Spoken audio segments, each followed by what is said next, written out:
بسم اللہ الرحمن الرحیم۔ السلام علیکم، امید کرتی ہوں آپ سب خیریت سے ہوں گے۔ آج کی ویڈیو میں آپ کو بتانے والی ہوں مینڈک کے بارے میں کچھ ایسی معلومات جو آپ نہیں جانتے۔ آج کی ویڈیو میں آپ کو بتاؤں گا کہ حدیث میں اس کا تذکرہ کیا گیا ہے، مینڈک کو مارنا کیسا ہے اور سائنس اس کے بارے میں کیا کہتی ہے۔ مینڈک اللہ تعالیٰ کی بنائی گئی ایک چھوٹی سی مخلوق ہے۔ آپ لوگ نہیں جانتے ہوں گے کہ آخر یہ چھوٹی سی مخلوق کیا کیا کام سر انجام دے سکتی ہے۔ دیکھنے میں بظاہر یہ چھوٹی سی لگتی ہے، جب یہ آپ کے سامنے آتی ہے، آپ کے گھروں میں آتی ہے تو اس سے ایک کراہیت سی محسوس ہوتی ہے، لیکن اللہ تعالیٰ نے کوئی چیز بھی بیکار نہیں بنائی۔ مینڈک کے بارے میں کہا جاتا ہے کہ یہ زمین کے اندر رہنے والے کیڑے مکوڑے کھا کر اپنا پیٹ بھرتی ہے۔ اس کے علاوہ اس کے جسم میں کچھ ایسے کیمیکل موجود ہوتے ہیں جو زمین کو زرخیز رکھتے ہیں۔ مینڈک تقریباً دنیا کے تمام ممالک میں پایا جاتا ہے اور اس کا تعلق ایمفیبینز سے ہے۔ دنیا میں تقریباً 88% مینڈک ہے اور بارشوں کے موسم میں پاکستان میں اور ڈفرینٹ جگہ پر تقریباً مینڈک پائے جاتے ہیں۔ ہر جگہ پر مینڈک جاتا ہے۔ پاکستان میں تقریباً مینڈک کی 300 اقسام پائی جاتی ہیں۔ ان میں سے بعض اقسام مینڈک کی زہریلی بھی ہیں۔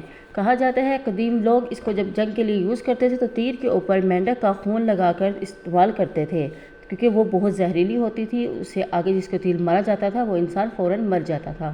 آپ کو یہ جان کر حیرانی ہوگی کہ تمام مینڈک سبز یعنی گرین کلر کے نہیں ہوتے۔ اس میں کچھ جامنی، پیلے، نارنجی اور سرخ ڈفرینٹ کلرز کے مینڈک پائے جاتے ہیں، جو کہ آپ نے آج تک شاید سبز ہی دیکھے ہوں گے، لیکن مینڈک کے بہت سے کلرز بھی ہوتے ہیں۔ مینڈک جس کلر کا ہوتا ہے وہ اسی کلر میں رہ کر زیادہ خوش ہوتا ہے، اور مینڈک کبھی بھی پانی نہیں پیتا، کیونکہ مینڈک کا جسم ہی کے اندر ہی پانی جذب کرنے کی صلاحیت موجود ہوتی ہے۔ اور یہ بات بھی سچ ہے کہ ہر مینڈک کود نہیں سکتے، جمپ نہیں کر سکتے۔ اسلام میں مینڈک کو مار دینا یا قتل کر دینا حرام ہے۔ اس کے مطابق ایک حدیث بھی بتائی گئی ہے جس میں بتایا گیا ہے کہ مینڈک کو مارنا قطعی حرام ہے، مینڈک کو نہیں مارنا چاہیے۔